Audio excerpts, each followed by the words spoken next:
Welcome to our Lab 6 presentation. Here we studied the concept of hardness and how it affects the characteristics of materials. In this experiment, we have 3 specimens, 1018 steel, 1045 steel, and 6061 aluminum. The 3 processes for testing were Rockwell C, Rockwell B, and a Brenner test. The steel samples were tempered before testing, and the aluminum was not. The machine was also calibrated before running each test. These are the results from our test. Here are the results in the form of a bar chart. This allows us to visually see the differences between the values. Based on the data, we can see that the 1018 steel hardness had reduced significantly after annealing in the oil, slightly reduced in air annealing, and actually increased in water. This is most likely due to oil and air annealing being a much slower process when it comes to cooling.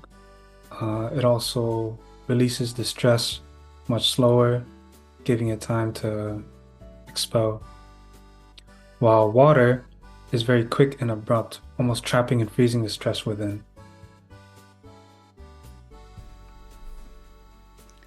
For our Brenner hardness testing, we tested aluminum 6061, and with the initial conditions of a 500 kg load and the indenter diameter of 10 millimeters. These will be important for our further calculations of finding the Brenner hardness values.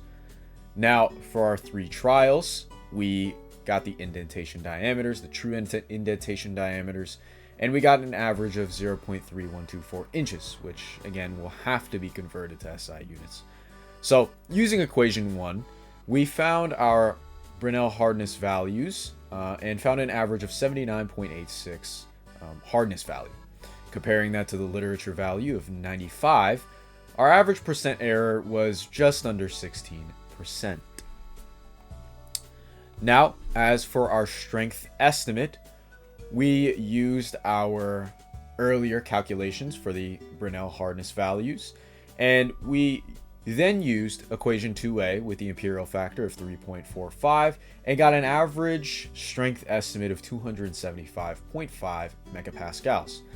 The literature value based from the Metals Handbook, we got the same percent error at just under 16%, 15.94% to be exact. And finally, for the hardest portion of our lab report, where we had to figure out a method of finding indentation depth, we had to find the equation, of course, to figure this out. So looking at it from an algebraic standpoint, we have 3 different variables. 2 variables were found through our testing, and our given variable of indenter depth or indenter diameter. And finally, the unknown value of indentation depth, it looks a lot similar to Pythagorean theorem. Now, we can then look at this geometrically through a Pythagorean's right triangle. Through this, I set up as y, which is our indentation depth, as the opposite side of the right triangle. I set the indenter radius as the hypotenuse and the indentation radius as the adjacent side. We did go through a lot of different combinations of positioning and found through peer evaluation with other lab groups that this was the best orientation in terms of getting more accurate answers. So through using Pythagorean theorem, we derive the following formula. Using this following formula, we then can calculate for indentation depth. And we got an average of 1.96 times 10 to the negative 3 meters. And that is it for our Brenner hardness testing. The Brenner hardness test results showed an average hardness of 79.86 HB with a 15.94 average percent error from the literature value of 95 HP. The strength estimates range from 263 MPa to 293 MPa, with an average of 275.5 MPa, reflecting an average variation of 17.47%. The indentation depth measured average of 0.00196 meters, with minor variations across trials.